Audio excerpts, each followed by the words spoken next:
புனித லூக்கா எழுதிய நற்செய்தியிலிருந்து வாசகம். அதிகாரம் 15. இறை வார்த்தைகள் 1 முதல் 3 முடிய மற்றும் 11 முதல் 32 முடிய. வரி தண்டுவோர் பாவிகள் யாவரும் இயேசு சொல்வதை கேட்க அவரிடம் நெருங்கி வந்தனர்.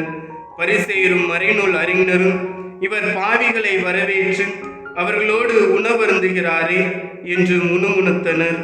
அப்போது அவர் அவர்களுக்கு இந்த உவமையை சொன்னார். ஒருவருக்கு 2 புதல்வர்கள் இருந்தார்கள். அவர்களுள் இளையவர் தந்தையை நோக்கி, அப்பா, சொத்தில் எனக்கு உரிய பங்கை தாரும் என்றார். அவர் சொத்தை அவர்களுக்கு பகிர்ந்தளித்தார். சில நாட்களுக்குள் இளைய மகன் எல்லாவற்றையும் திரட்டி கொண்டு தொலை நாட்டிற்கு நெடும் பயணம் மேற்கொண்டார். அங்கு தாறுமாறாக வாழ்ந்து தம் சொத்தையும் பாழாக்கினார். அனைத்தையும் அவர் செலவழித்தார். பின்பு அந்த நாடு முழுவதும் கொடிய பஞ்சம் ஏற்பட்டது. அப்பொழுது அவர் வறுமையில் வாடினார். எனவே அந்நாட்டு குடிமக்களுள் ஒருவரிடம் அண்டி பிழைக்க சென்றார். அவர் அவரை பன்றி மேய்க்க தம் வயல்களுக்கு அனுப்பினார். அவர் பன்றிகள் தின்னும் நெற்றுகளால் தம் வயிற்றை நிரப்ப விரும்பினார். ஆனால் அதை கூட அவருக்கு கொடுப்பார் இல்லை. அவர் அறிவு தெளிந்தவராய், என் தந்தையின் கூலியாட்களுக்கு தேவைக்கு மிகுதியான உணவு இருக்க நான் இங்கு பசியால் சாகிறேனே. நான் புறப்பட்டு என் தந்தையிடம் போய், அப்பா, கடவுளுக்கும் உமக்கும் எதிராக நான் பாவம் செய்தேன்.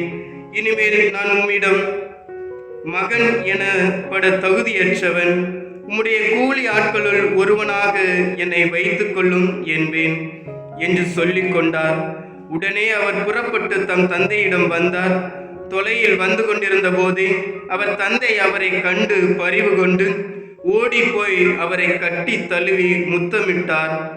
மகனோ அவரிடம், அப்பா, கடவுளுக்கும் உமக்கும் எதிராக நான் பாவம் செய்தேன்.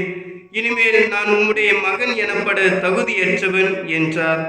தந்தை தம் பணியாளரை நோக்கி, முதல் தரமான ஆடையை கொண்டு வந்து இவனுக்கு உடுத்துங்கள். இவனுடைய கைக்கு மோதிரமும் காலுக்கு மிதியடியும் அணிவியுங்கள். கொழுத்த கன்றை கொண்டு வந்து அடியுங்கள்.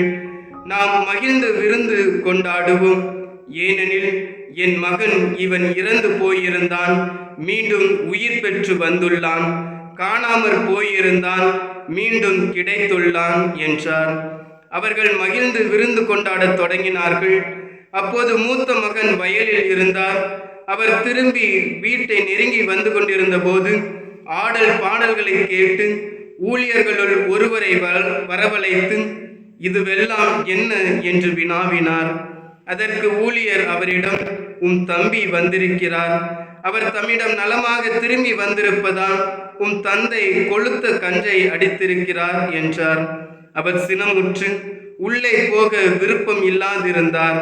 உடனே அவருடைய தந்தை வெளியே வந்து அவரை உள்ளே வருமாறு கெஞ்சி கேட்டார். அதற்கு அவர் தந்தையிடம், பாரும், இத்தனை ஆண்டுகளாக நான் அடிமை போன்று உமக்கு வேலை செய்து வருகிறேன். உம் கட்டளைகளை ஒருபோதும் மீறியதில்லை. ஆயினும் என் நண்பரோடு நான் மகிழ்ந்து கொண்டாட ஓர் ஆட்டுக்குட்டியை கூட என்றுமே நீர் தந்ததில்லை. ஆனால் விலை மகளிரோடு சேர்ந்து உம் சொத்துக்களை எல்லாம் அழித்துவிட்ட இந்த உம் மகன் திரும்பி வந்தவுடனே இவனுக்காக கொழுத்த கன்றை அடித்திருக்கிறீரே என்றார். அதற்கு தந்தை, மகனே, நீ எப்போதும் என்னுடன் இருக்கிறாய். என்னுடையதெல்லாம் உன்னுடையதே. இப்போது நாம் மகிழ்ந்து கொண்டாடி இன்புற வேண்டும்.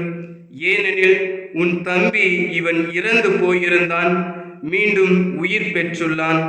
காணாமற் போயிருந்தான், மீண்டும் கிடைத்துள்ளான் என்றார். ஆண்டவரின் அருள்வாக்கு. கிறிஸ்துவே, உமக்கு புகழ்.